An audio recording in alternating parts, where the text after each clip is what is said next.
Hello and welcome to the Potential Psychology Podcast. I'm your host, Ellen Jackson, and it's my mission to share the science of human behaviour in a practical, fun and inspiring way. In each podcast episode, I interview an expert from the fields of psychology, well-being, leadership, parenting or high performance. I pick their brain to uncover what they know about living well. What tips do they have for you and I?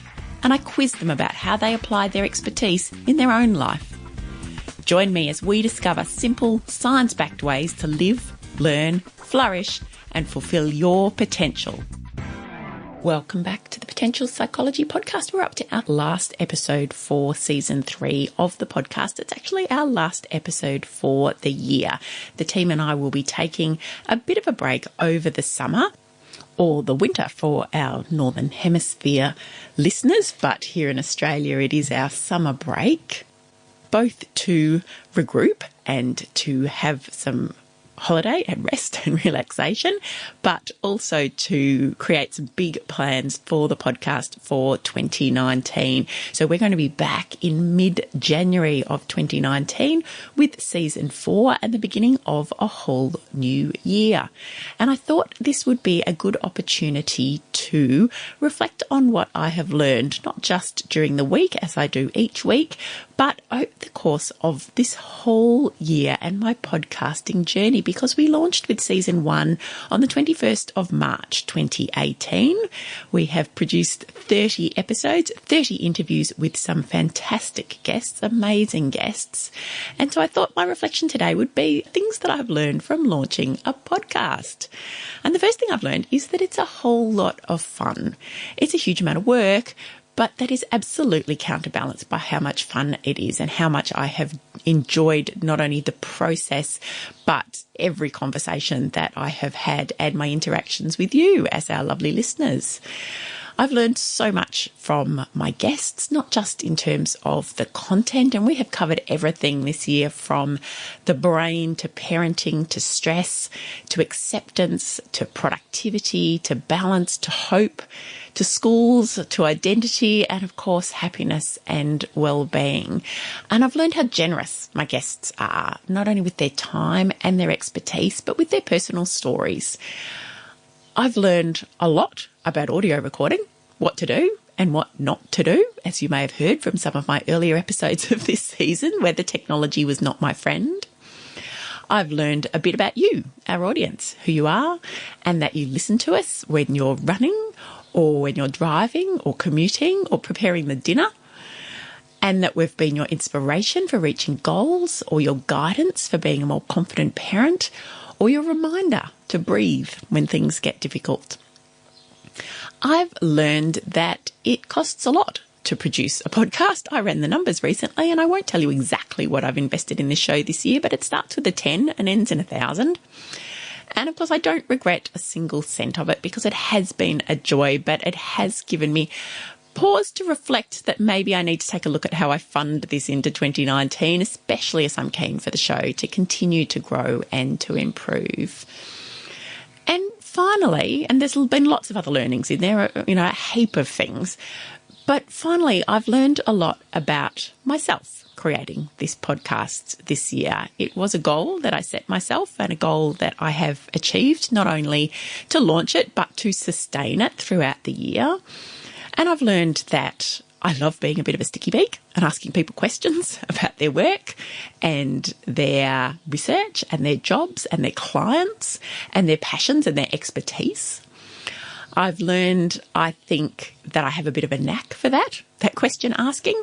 That's certainly how it feels from this end, and I hope that's how it comes across from your perspective as you're listening in.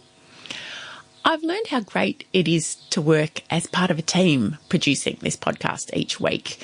Ordinarily, I do work on my own, but this has been very much a team exercise, and I'm enormously grateful to my audio producer, Andy Marr, for his help and for everything that I've learned from him so far, and I know I've got a lot more to learn, so thank you, Andy. And a big thanks go to my right-hand woman, Jay.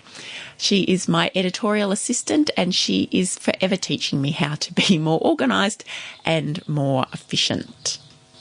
So it has been a big year and I have learned a lot, and I hope that you have learned something too, because that is our goal here at the Potential Psychology Podcast, to help you to live, learn and flourish. But we haven't finished yet. We have one final guest for this season, and today we're going to learn a little bit about how to manage work and stress and tech and email. So let me introduce you to our guest for this week. Joining me today is Dr Melissa Marot, an organisational psychologist and clinical neuropsychologist whose key interests are life and work transitions, developing potential, emotional intelligence, burnout, stress, and managing the complex nature of work and life. Melissa's based in Melbourne, where she works as a consultant psychologist with a number of organisations, including our friends at the Mind Room in Collingwood. She's also a faculty member at the School of Life, where she delivers a number of programs centred on emotional intelligence. And Melissa is a dog trainer in her spare time. And today, among perhaps some other topics, Melissa and I are talking about our psychological needs at work and how we can best manage ourselves and our stress levels to avoid burnout. Welcome, Melissa. Hello, it's very nice to be here today. It's lovely to have you here because you and I have lots of things in common related to workplaces and well-being. So it's a great opportunity to have a good chat about those things. But I wanted to ask you first, because I don't think this is one that we've come across or addressed yet on the Potential Psychology Podcast. What is a clinical neuropsychologist? Yeah, often when I introduce myself as a clinical neuropsychologist, people look at me and say, what on earth does that mean? So I suppose in terms of clinical neuropsychology, if we start to kind of think of what the words mean, is that I look at the neuroscientific aspects and the neurological aspects of the brain. So as a clinical neuropsychologist, I've worked with individuals who've suffered from head injury, from stroke, epilepsy, neurodegenerative disorders, dementia, elements of that, anything that affects our brain organically, and how that in turn affects our life and the way that we work through life. So in terms of my broader interests in psychology, it really brings a lot of understanding around the neurosciences and how that affects our approach to life and work. So getting a better understanding then of the behaviour, which I suppose is kind of the core of what psychology is, but what's happening in the brain that's underlying the behaviour. Is that right? Yeah, absolutely. So when we think about things like stress and the stress response, what's sitting behind that? What happens from the hormonal level? What happens from the neurological level? And how we experience stress, how we physiologically, our body experiences stress, how our brain experiences stress, and then in turn, how we can better manage it. Beautiful. That, I did developmental neuropsych as one of my subjects at university many, many years ago, and I loved it. I really enjoyed it, but didn't pursue the area. But yeah, fascinated in that brain side of things. So I will quiz you a little bit on that then, for my benefit and the benefit of our lovely listeners. So how best do you describe, because that's quite different to perhaps what most people think of as organisational psychology and working with teams and workplaces. How do they fit together for you? How do you describe what you do? Yeah, I'm one of those unusual folks that have this combination. There certainly aren't many of us around that have this combination of neuropsychology and organisational psychology. I suppose it speaks to my broader interest of who we are as human beings and our human condition in this life on earth, as it were. And part of our human condition is our brain. So that's something that really interested me. And I suppose in terms of more recent research, we're starting to get a better understanding as to how our brain and how the neuroscientific aspect does work with us as social beings, in the way that we interact with each other. And the world of work for me is essentially just, how we are as a group, how we are as social beings and how we interact with each other. So it's kind of interesting from that perspective, in terms of when we look at the stress response, for example, we talk a lot about the lizard brain or the limbic system. And we also talk about how limbic systems talk to each other and bypass the more kind of higher level kind of language functions, even, in terms of how we're interacting with each other. That's it. The more rational bits, it kind of bypasses it big time. So I find those kinds of aspects interesting, and that's where it tends to cross over and interrelate.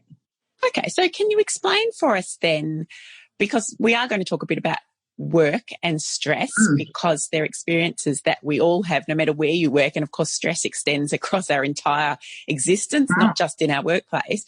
Can you explain then a little bit of the neurobiology perhaps of what's going on in all of those systems that you mentioned when we get stressed? Well, I suppose in terms of that stress response, when we get stressed, let's kind of think about a situation that, a bunch of us kind of come across a number of times, is that person that has sent us loads of emails has sent us another email and really wants us to kind of finish something up before 5 o'clock today. And we're getting a bit annoyed with this person and irritated with this person. And we're really tempted to, fire an email back again straight away. But it's probably better just to put it in the drafts inbox for a little while before we fire it back. So if we did kind of fire back that email, and if we were tempted to wander over to that person and say, oi, hang on, why are you sending me that email? I've said that I can't do it by today and I can only do it by tomorrow. And straight away our stress response kicks in. So what is that stress response from that neurophysiological perspective? We might feel that our heart rate is increasing. We might feel that we're, running a bit short of breath. We might feel that our palms are a little bit sweaty. You might even start to feel that we're shaking a little bit when we're wanting to approach that person. And we might feel a little bit overwhelmed with that. We might feel really angry, irritated. So these are our more, how would you say, fundamental kind of functions of our brain that are kicking in, that are saying, look, there's some kind of difficulty or danger here and I need to deal with it right now and I need to sort it out right now because this deals with my survival. It's kind of like an evolutionary response and probably a little bit out of proportion as to what's required to manage that email, but it does kick in nevertheless. And so if we wander over to that person and start to talk with them in that way, kind of like irritated, angry, annoyed, kind of heightened in our responses, we would say in the world of neuropsychology, as that person might respond in the same way. So then all of a sudden we've got our limbic systems talking with each other and the rational parts kind of disappear. So that's the point at which there might be some shouting, some perhaps, well, I was going to say unpleasant language, but certainly unhelpful language. Unhelpful language. Exchanged. That's it. Yeah, levels of irritation, annoyance, and probably kind of, bad feeling. Okay, so it's a process that, as you say, so about survival, it's a historical, it's kind of core to who we are as human beings. And I like the way you said that it overrides perhaps some of the more rational parts of our brain or our thinking. Is that right? Yeah, it tends to bypass it. So there might be a little rational voice inside our heads that are saying, hang on, maybe you shouldn't go over to, such and such person, but I don't care, says the other part of our brain. It says, I'm going anyway because I need to sort this out right now. So it kind of bypasses it, and that little voice might be there, and you might kind of reflect, a day or two later thinking, I probably should have listened to that voice. But yeah, it does bypass, and it is very insistent as a loud voice, that part of our brain that wants to make sure that we survive and kind of live through this situation as an evolutionary response. So that's what's happening, and we can sort of understand, I think that really gives us a sense of what's occurring at some of those deeper levels within our behavior, those bits that we really don't necessarily have a huge amount of control over, those emotional responses. Yeah. What do we do about it? Because we kind of know that we're not necessarily setting ourselves up for success if we continue to listen to those voices and respond in that way, particularly at work. Yeah. And I mean, that's a really great point. And I suppose the tough thing about these responses is that they're instantaneous. They just happen. And we have no control over that, is that these things just happen. Our heart rate increases and we have no control over that. Our breathing might become more shallow and become faster. We might get sweaty palms. We might even feel a little bit red-faced. Our face might go a little bit red, and we have no control over that. So to try and manage control over that is, kind of super hard. But what we can do is that we can kind of take time out, as I call it, take a moment break, know that that's happening to us, and then having a choice in terms of how we respond to that. And so if we start to build some insight and kind of awareness, noticing when these things happen, then that's a really good thing to do. If we notice that we're getting more irritated and angry, if we notice that we're starting to, our heart rate is starting to increase, and we can start to build the ability to choose how to respond to that rather than kind of running over to that person who sent the email. So understanding what's going on, paying attention to what's going on. Yeah. And then are there kind of simple things that we can do? You talk about time out, which of course for me as a parent, imagines me putting myself in the corner. Is it sort of counting to 10 or what kind of works have you found when helping others to understand this process? I mean, I suppose time out is a bit of a psychological timeout, just a kind of taking a psychological breath. So, an emotional breath, as it were. So some of the techniques we talk about is, we use a lot of mindfulness type of strategies, and there's a whole bunch of stuff out there that people can explore around mindfulness. But sometimes time out can literally mean just taking a few breaths, giving us that moment of, allowing that emotional response of anger or irritation or faster heart rate to come and go, because it can go just as quickly as it comes along as well. So giving ourselves a bit of emotional time out so we can watch it come and go. So another way that I like to talk about it is kind of like giving it a bit of arm's length so we can see it, we can look at it rising and falling. So taking a breath, there are a few kind of active strategies that we can take if we're able to. Take a walk around the block, for example, if we need to, which is a very practical timeout. Yep. Putting that email in the drafts box rather than sending it straight away, coming back to it later in the day, coming back to it the next day. If it's a really difficult and complicated situation, see if you can call a friend. That's always helpful too. Just check in with someone else and it's basically giving an opportunity for the rational part of our brain to kind of get in on the action and get activated again and have a stronger voice. So just allowing that, I like that idea of just understanding that these sort of almost like waves come, but they will disappear again as long as you give it time. So a bit of a pause in there before you take action. So a pause between the feeling and the action, maybe. Yeah. And whatever works for people and thinking about what that pause might be. Yeah. For some people, it's making a cup of tea. That can be helpful. Absolutely. And I mean, this is obviously something that applies at work, but across all the other parts of, for me, parenting, perhaps when something happens and you find yourself getting really riled up very quickly, as happens at home sometimes. Interactions with family members, particularly if you've got a past history of difficult relationship with that family member. Sometimes we have people in our lives who just know how to push those buttons and we react. So a sensible strategy for all of those domains. Yeah, absolutely. And Melissa, I know that you particularly enjoy working with organisations, workplaces, which are quite a high pressure, situation or scenario. So the emergency services, for example, new startup organisations. What is it that makes them A, so interesting to you, and B, where we can sort of apply some of this stuff that we're talking about? I suppose in those kinds of organisations is that they tend to be quite complex and really fast moving. So things need to be done really, really quickly and people need to respond to things really quickly. But also importantly is that the consequences are often quite high. If we think about emergency services or international aid, the way that you respond and react, the consequences are quite high and they can be quite immediate as well. So I do find that really, really interesting and important area to work in. With startups, very fast moving. So consequences, sure, they can be high, very different to emergency services types of consequences, but nevertheless, very fast moving. And so what is it about a fast moving environment that places us under pressure, I suppose, as individuals? Yeah, I was kind of thinking about that earlier today, and the big thing that came up for me is reflecting on what the world of work was like, say 20 years ago. I mean, I remember a time when we didn't have answering machines. Yep. When someone called you, either you were there or you weren't. Simple as that. And they would wait for you to get back to them if they left a message. Yep. People contacted you by post, by snail mail. So things were slower in terms of communication. Things were slower in terms of people's expectations around communication. The amount of information that was available was, it was still there, but it took time to track it down. So it allowed us time to process it and think about it and how to put it together. So I suppose the two things that really kind of come up for me in terms of fast moving organizations is communication and information. and then having to respond to that kind of stuff.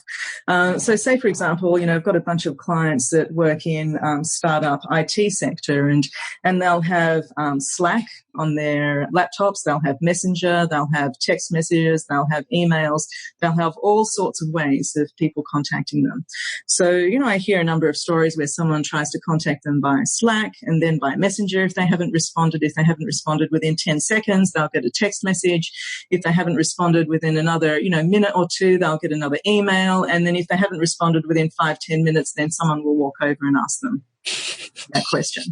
So being bombarded from kind of loads of different places through our, fantastic devices and ways of communicating can be really, really tough.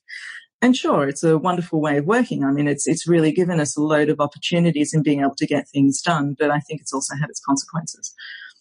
So technology is our friend, but not always our friend. And I'm guessing it's not so much the technology itself.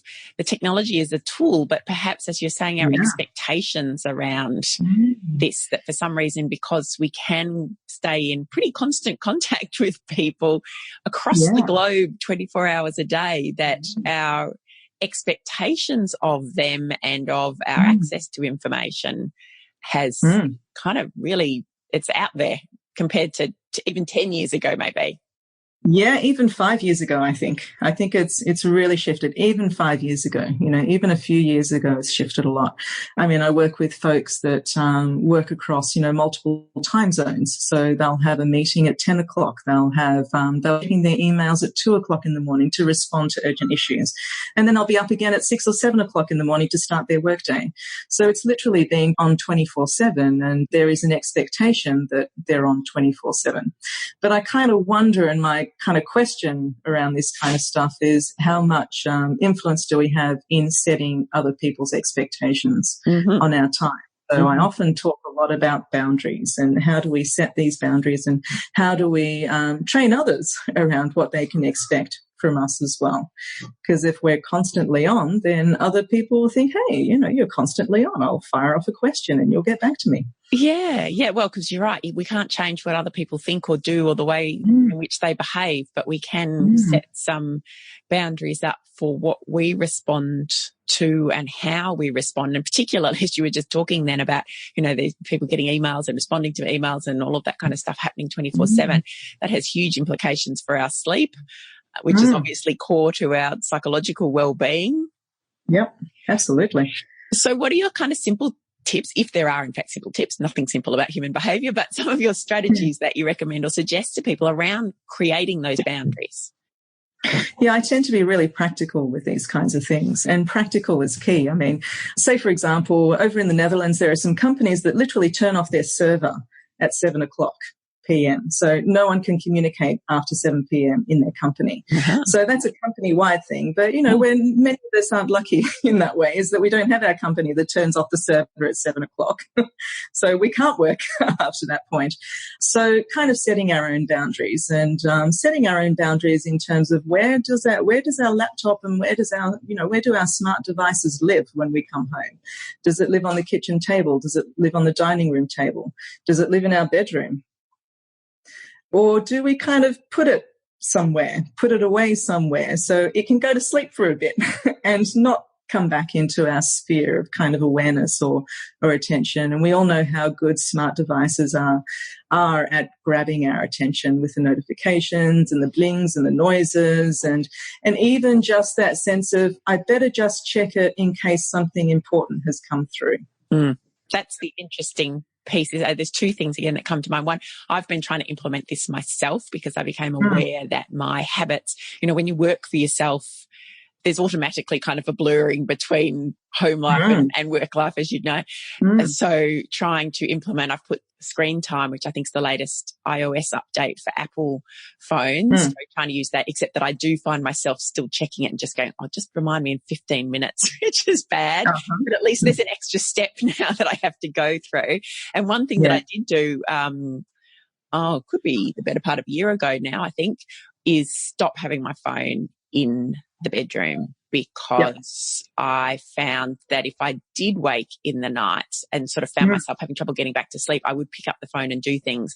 And I realized that was not, when one day I lost about an hour and a half going down a Twitter rabbit hole and then realizing that there's no way I'm ever going to get back to sleep with that. Exactly. And it's made a huge difference. I really have found that it's made a big difference to me and to my sleep and just some habits around that. So there's practical things we can do. But one of the things, because I know I've spoken to a lot of my clients in workplaces about this as well, and they kind of know, I can not use my email. I won't check my work email, or I won't open my laptop, and they kind of set these rules. But we operate in these complex systems where there's kind of unwritten, unspoken expectations of how we respond, or even just in our own mind, a perception that if I'm not totally on top of my email at night, then I'm going to start behind the 8 ball tomorrow, or people are going to expect things from me. And how do we deal with some of those more psychological elements of it?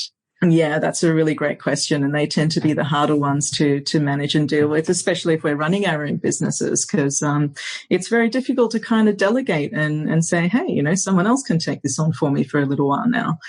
So there's some particular strategies that we can kind of use. And something that I like to talk about is decompression, decompressing from work time and decompressing from thinking about work time and then kind of shifting into non-work time. Okay. And knowing that that's an important boundary. So what can we do in terms of decompression? So having an activity, something intentional, something active to separate work time from non-work time. So you might say, I'm going to finish work, even though I might work from home. I might finish work at 6 o'clock or 7 o'clock if it's get really, really tough. So at 7 o'clock, I'll do something that's a decompression activity. I'll do something active in terms of relaxation, whether it's go for a walk around the block, take the dog for a walk around the block, hang out with the kids, hang out with your partner, do some gardening, do all these kind of active strategies, and be really clear that you're starting to head into your own time. So thinking about these boundaries in active ways can be really, really helpful. It's a little like that pause we were talking about before, isn't it? Yeah. Creating a bit of a pause between my busy work brain and then leading into a hopefully more relaxed brain ready for sleep. Yep. And that's a really important habit to get into. I find that these things tend to be quite habitual. If we don't set up something that's regular and habitual, then it's really hard to do because in essence, as human beings, we like routine and we tend to respond well to routine. Yeah. So if we can set up a healthy routine for ourselves, and that'll be different for different people. So it's, really hard for me to say, well, 7 o'clock, 8 o'clock, whatever it is, stop for dinner, don't come back to emails later again. Some people might need to. It really depends on your own routine. But setting up a routine is an important thing. So I like that point about it being intentional. So actually being thoughtful and planful in how we manage our day, because you're right, so much, and especially with things that just keep going ping at you, and if you just allow it, your brain will just keep going, just keep going. And we know from a well-being point of view that that's not helpful. So I love that idea of just actually being intentional about I intend to create a pause or a break between my work day and then the rest of my life, the rest of my day.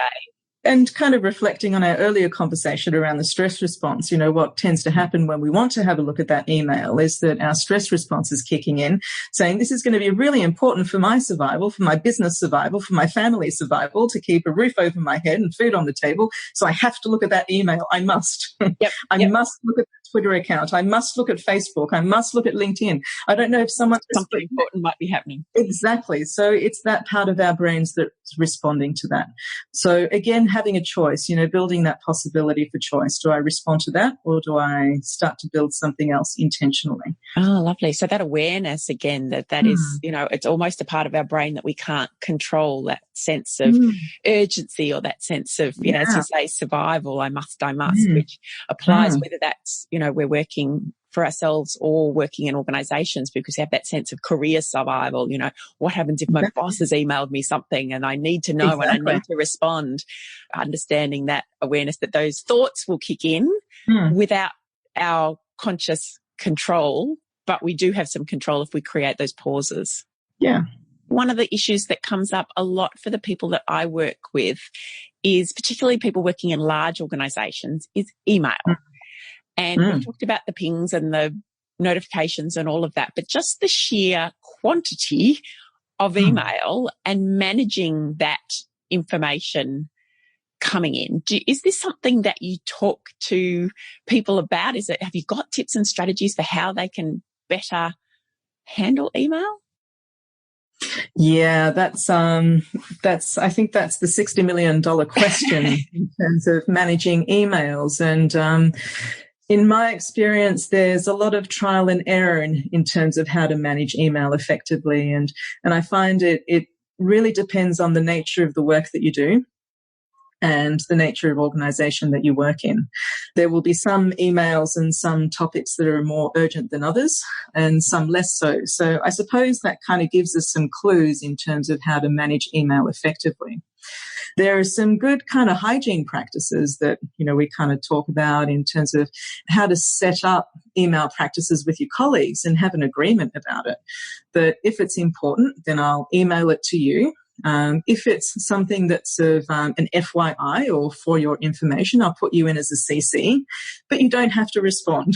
So setting up those kinds of practices can be really, really helpful. And you can do that yourself as working in with your colleagues. So that's one area, I suppose. And that's about having a conversation with the people that you work with. So that's within your sphere of influence and control. But there's a whole bunch of emails that come in that aren't within your sphere of influence and control. So how do we then manage that kind of stuff? So then thinking about, what's urgent. So classic kind of divisions of what's urgent, what needs to be got back to immediately, what's important. That needs to be gotten back to, and knowing about the time frame of managing that email, and then what's something that's medium term or long term, and putting them into those kinds of boxes can be really, really helpful. Okay. As we send through our emails.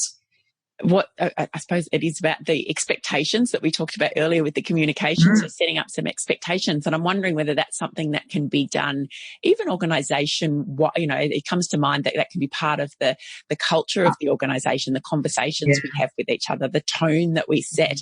If we're a leader in an organisation around, this is what works for us, what we know is important, but also we need to remember that your well-being is important. And if you're spending, 3 hours until 1 a.m, just trying to keep on top of the email every night, then that's going to start to impinge on all of those things that we know are vital to well-being, like sleep and relationships and hobbies and other activities.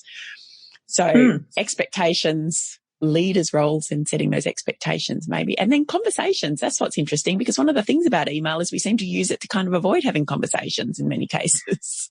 Yeah. And that's something that was kind of popping up for me at the back of my mind as you were talking about leaders and how they can work through this in a better way and setting up expectations, is that loads of times nowadays we email rather than picking up the phone or walking over and saying hello.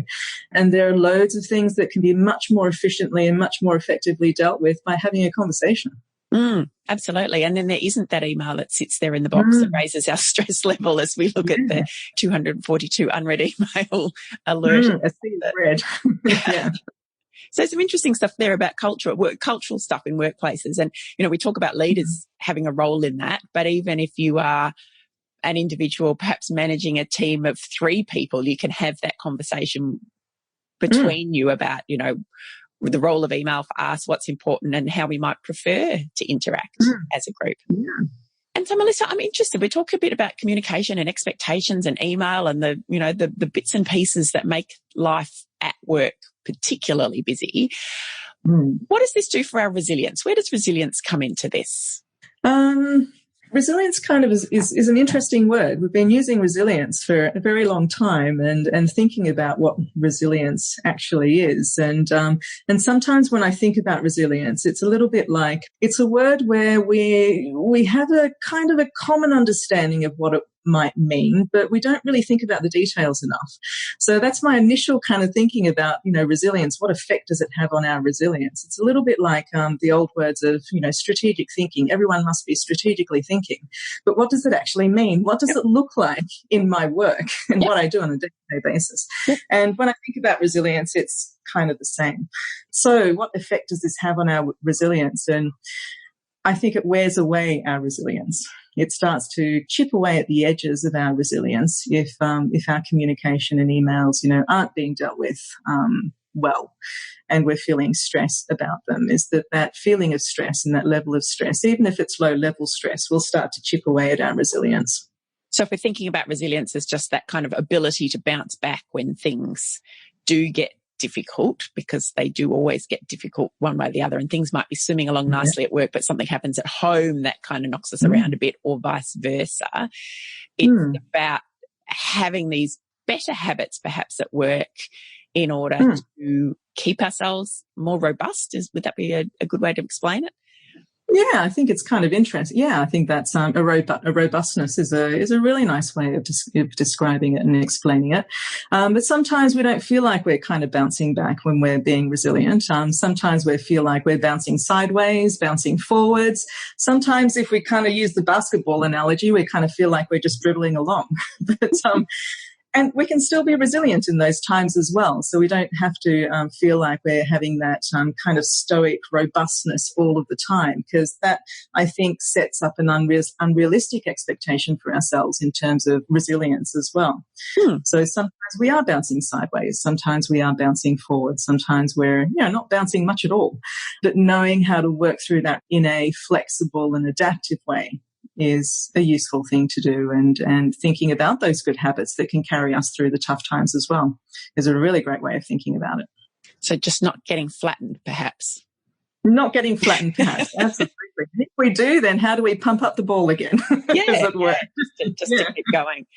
And can you describe for me burnout? Because that was one of the other. We talked a bit about stress, but burnout, again, one of those terms that get used a lot, I think, particularly in an organisational setting. And you'll see lots of, media articles in the business press about, burnout and avoiding burnout, and this happened and this happened. What is it from a psychological point of view? Yeah, and that's it's an interesting one, burnout as well. It's a really good question.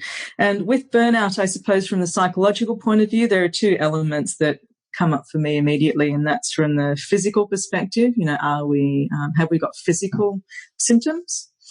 And do we have emotional symptoms? What happens from that emotional perspective? So from the emotional perspective, are we feeling more exhausted, angry, irritable, tired? Are we finding things more overwhelming, difficult? Do we feel like we're not being as effective? Do we feel like we're not coping as well? And this is kind of like a continuum. It can come in on the small kind of insidious, bit by bit, step by step kind of mode, to something that's quite noticeable and quite obvious. From the physical perspective, what's happening with our sleep, what's happening with our appetite, what's happening with our skin, for example. Some people experience changes in their skin. Some people experience changes in their hair. So from the physical perspective, a whole bunch of different things happen too. And I'm interested in this notion that it can be an incremental experience because, that kind of boiling the frog analogy comes to mind a little bit, that we put the frog in water and turn the heat up and it doesn't realise, because I know talking to people that I've worked with, and they report all sorts of signs and symptoms that to me as an outsider go, I don't think you're travelling very well, but for them it's almost become the norm. Yeah. So what's the best way to kind of pick up on those things, or how do we handle that situation where we've been living it for so long that we haven't noticed that there's been a change? Yeah. And that's a really hard thing to do, noticing what's happening for us when we can't see it. It's often other people that tell us that something's going on. So what I tend to hear is someone will say, I'm feeling, more flat or depressed. I'm not as enthusiastic about life and my work. And I'm kind of feeling like I'm losing a bit of meaning and purpose. And I don't know why I'm doing this. And I don't know how it's really helping me. Or I'm feeling really anxious and overwhelmed. These feelings of anxiety are there. I'm starting to feel a bit of panic attacks, for example. So when we start to see these kinds of things, which are, a bit more noticeable and more obvious, then it can be a sure sign that we might be experiencing burnout. I mean, ideally, it would be really great to catch it beforehand, before we get to that point. That's the thing, isn't it? I know that when I talk a lot about wellbeing at work, it is the view to being able to tell people, look, just notice when this happens, notice the first thing so that you don't end up being the boiled frog. Yeah. And one of the things that, and I don't know if this is your experience, but what struck me when you were talking then is about, we start asking ourselves questions. Do I really enjoy this? Am I really, getting what I'm supposed to out of this? Is this the job for me? And I do get the feeling that perhaps when people are feeling burnt out, they're starting to look around. They think maybe this isn't the right job for me. There's a better job out there, or I just need to change jobs and it will change for me. Is that a common response to burnout? It does tend to be, in my experience. It's one of the responses. Yeah, absolutely. When people are asking those soul-searching questions and they're feeling a bit lost, disoriented and not quite sure what they're doing, these questions do come up. And you get some really kind of, you get some interesting thoughts in that, sure, I might be working in the legal profession or as a medico, but maybe I want to be a landscape gardener. Maybe that's what I really want to do. So something that feels less stressful somehow. Something totally less stressful, that the opposite end, or a dog trainer, for example. Maybe that's my calling, yeah? These kinds of things start to pop up. And when we notice those things, then they can be some pretty good indicators that we might be experiencing burnout. The things that we have found exciting and that really kind of fired up our enthusiasm and energy about the work is dropping away. And what do people do in that situation? If we've got listeners who are sort of going, oh my God, that sounds like me, what should they be doing? What's the first step? Well, I'm a little bit biased. I think the psychologists are pretty good. So having a chat to a psychologist can be really, really helpful. Our listeners are very used to this bias. Yeah. And it doesn't mean, it can be a chat of, 1 or 2 sessions. It doesn't have to be loads of sessions. It can be just checking with someone who's a professional and saying, hey, maybe you are experiencing burnout. And here are some things that, you can start to build up and things that you can do about it. That's a good thing to do. Checking in with, friends or family or trusted colleagues can be a good thing to do as well. And, asking those questions and seeking that support and help. So just getting it a little bit out of your head, perhaps, and having a conversation with somebody else.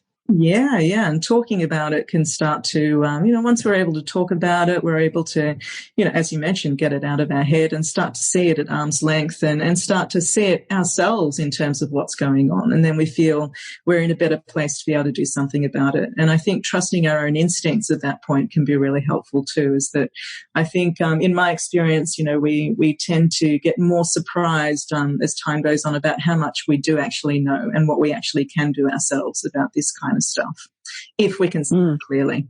And so part of the challenge is to be able to see it and describe it and notice it. Step away. And I think that is the power. Certainly, even in the coaching work that I do, a lot of people report that even just talking it through with somebody gives them that bit of distance or that bit of perspective on it. And they'll kind of go, oh, wow, that was amazing. I'm like, well, I didn't really do anything much. You just told me stuff and suddenly stuff made sense. Yeah, exactly. And then they start thinking about, hey, I experienced this once before and this is how I dealt with it and this is how it worked really well. This is how it didn't work well, so I won't do that again. But this is how it worked really well and start to get a sense of, their own sense of agency and feeling more empowered in being able to do something in the situation. And that can be a big first step, isn't it? Just feeling that it's not hopeless. Yeah. I think too, for a lot of people, for people listening, and most organisations now, even the smaller organisations, and I'm living and working in a regional area, have employee assistance programs that give them access to, if it's over the phone or face to face, sessions with a psychologist. And I think for a lot of people that sounds a bit kind of scary. Like, oh no, there's nothing wrong with me. I don't need to go and see a psychologist.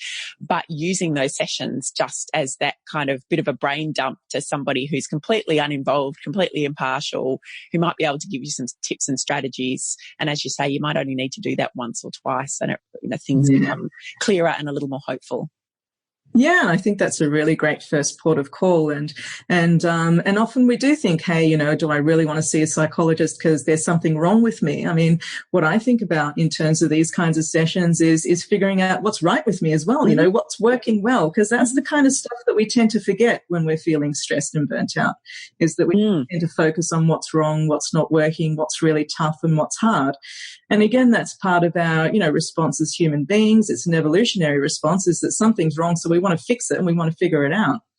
But part of that figuring out is seeing what's working well, what's going right, what are the strengths, what are the positive things that we can lean on and start to leverage that we've totally forgotten about, that we can start to, bring to life again in our lives. And speaking to a psychologist or someone that we feel supported by can be a really great first step in finding that out and rediscovering it. Yeah, all that fabulous strengths-based stuff, isn't it? What am I good at? What do I enjoy? What lights my fire and gets me going and inspires and motivates me? I know our brain does that horrible thing of sending us down problem-focused rabbit warrens, doesn't it? It says, problem, focus on the problem. Here's the problem, rather than saying, hey, actually, maybe there's a solution. Maybe there's a different way of looking at this. That's it. Melissa, can you tell me a bit about this idea of organisational health? We've talked a lot about individuals and even small teams, but what is organisational health? It's a huge topic. I know. Here, you've got about 3 minutes. 3 minutes on organisational health. Perhaps a little flavour, and we could have another conversation on another day. I'm thinking, podcast on organisational health would be really cool.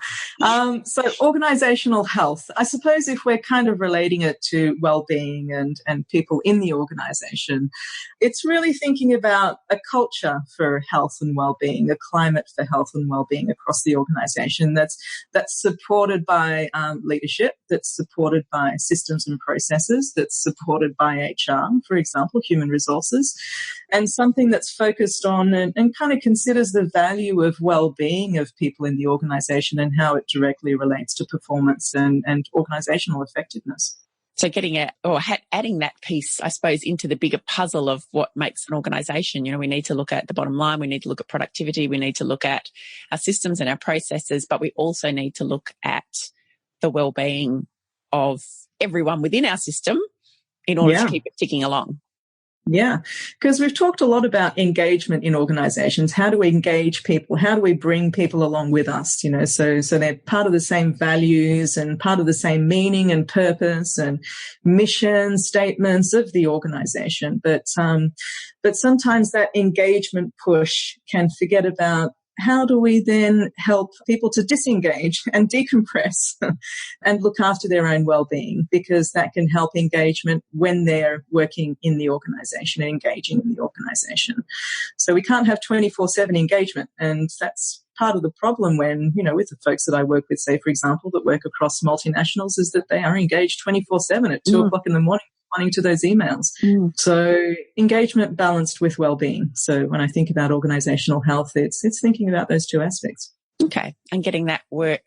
I still haven't found a good way to describe what we kind of mean by work-life balance. It's not a balance. I tend to use blend, finding you've got the right blend between work and then even the life aspect of it. It's like, well, work kind of is life as well. So, I think there's some improvement in terminology that perhaps is required, but I like that idea of the decompression, that, we can be very switched on and engaged at work, but we also need to decompress and get away from that in order to stay really well, because they do balance each other out. Yeah. Yeah. And so I suppose, I totally agree with the work-life balance definition. It's not a seesaw. When work goes up, life goes down, and vice versa. I kind of see it as a bunch of circles or bubbles that are pressing against each other. So there's a bubble with work, or profession or career or vocation, however we want to describe it. There's a bubble around family and friends. There's a bubble around hobbies. There's a bubble around just staring at the clouds time, if we can manage it. So there's all these different bubbles that are vying for space in this big circle called life. We have 24 hours in the day, 7 days in the week, and a certain number of days in the year. So how those different elements then jostle and vie for position is an interesting way of thinking about how these things work together and integrate. So with work, it is part of our lives and probably links in, for a whole bunch of us in terms of our general interests about things. So thinking about how these things integrate can energize us. So it's not about just saying work lives over here by itself. It can be part of our interest in life.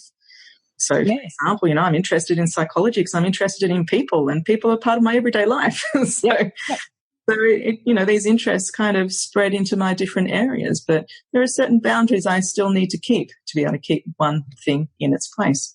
Yeah, being able to see all the bubbles and know that they're all important. They all play a part in the complete picture.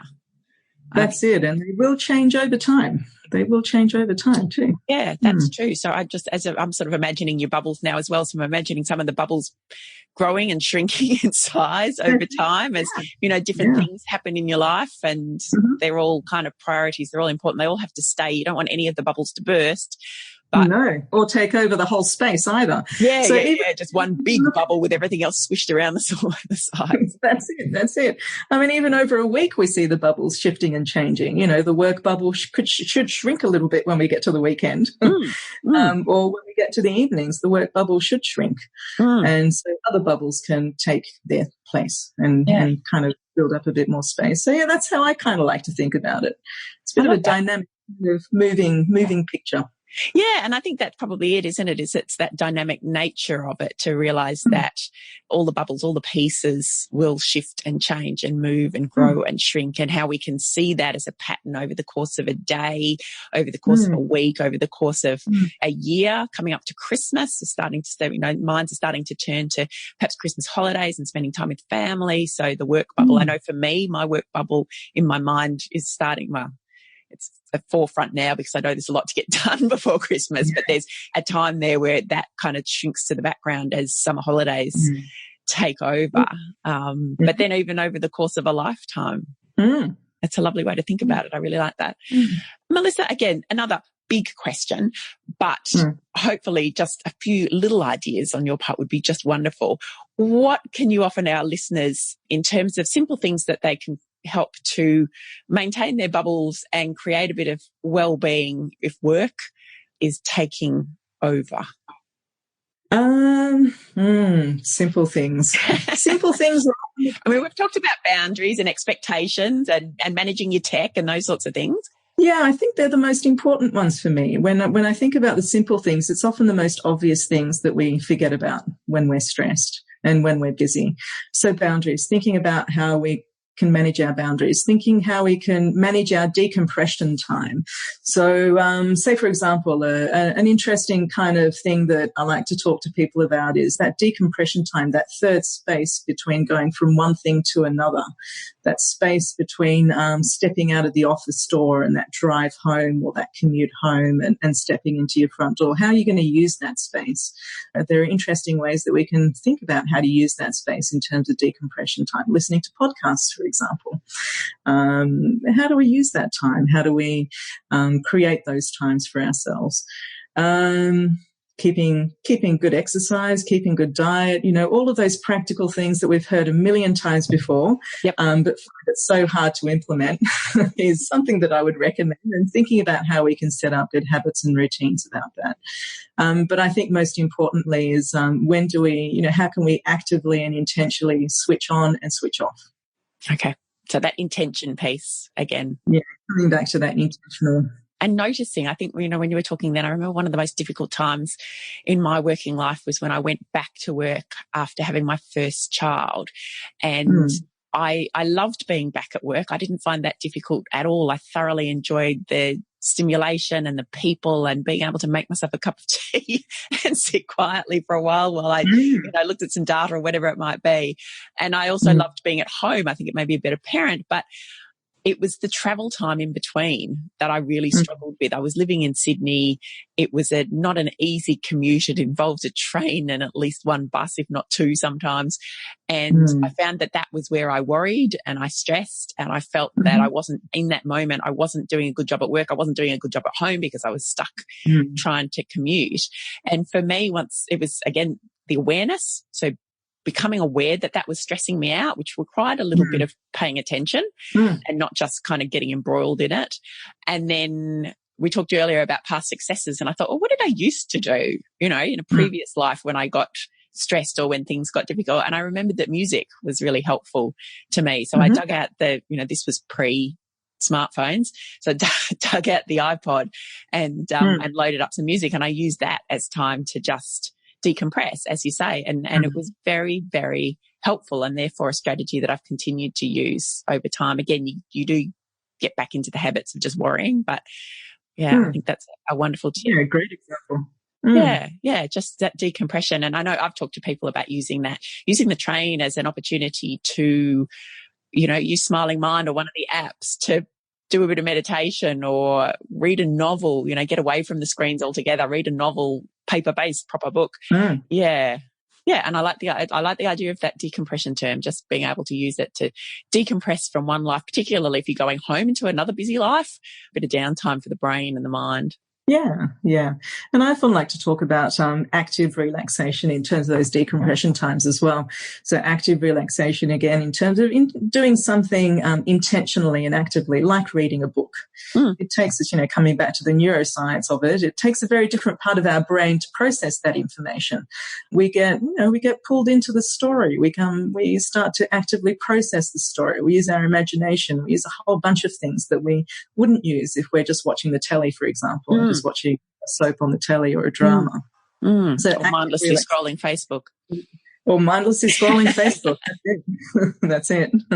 So active relaxation rather than passive relaxation in the ways that I like to talk about it can be really, really helpful in terms of that decompression. And we know through research is that it really does help with a true decompression and switching off. Switching the brain into another mode of activity is the idea. Wonderful. So that's brought us full circle back to the brain stuff that we started talking about at the beginning.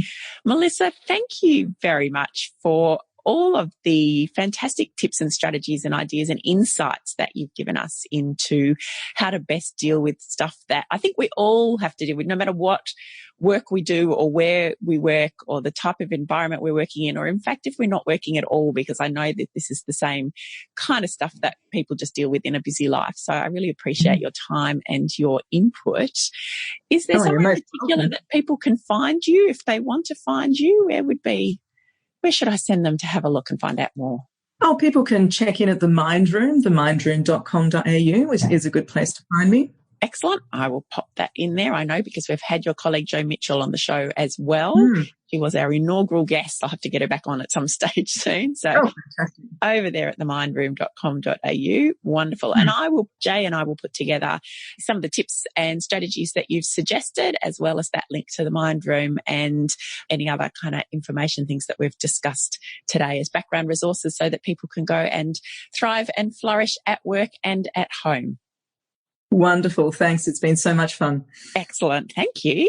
You're welcome. So that is a wrap for season 3 and our first year of the Potential Psychology podcast. And I hope you have enjoyed the interviews and episodes as much as the team and I have enjoyed bringing them to you. Thank you so much for being here. You are the reason that we create this show.